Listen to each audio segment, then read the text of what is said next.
Hello,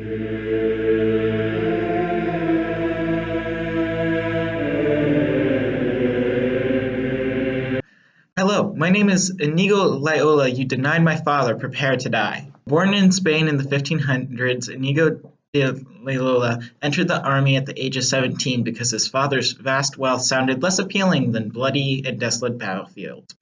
He rose through the ranks rapidly, killing and dueling many men, until his leg was shattered by a cannonball during a siege of a castle. He declared that it was only a flesh wound and crawled off the battlefield, returning to his father's estate. He was then hospitalized there. As he recovered, he realized that laying in bed all day without television was really boring, and started reading about Jesus and the saints.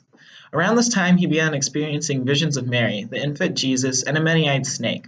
As soon as he could walk again, he traveled to the Holy Lands and officially hung up his sword at the shrine of Mary.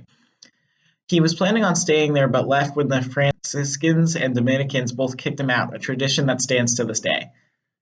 From there, he traveled back to Europe and spent several years of his life alternatively studying theology and getting jailed by the Inquisition. At some point during this process, he changed his name to Ignatius, making it less confusing for everyone in Europe who didn't speak Spanish, but far more confusing for everyone trying to distinguish him from all the other Saint Ignatius. Now, around the time that Ignatius was hospitalized for the cannonball, the Protestant Reformation was sparked in Europe. It had grown to a raging inferno by the time he finished his studies, and given that he couldn't simply go out and fight them all, he chose to co-fund the Jesuit order and build universities to teach Catholicism to Europe. In this pursuit, he did a great deal of writing before dying of malaria. After his death, he was buried in a church before being dug up and reburied when the church was torn down.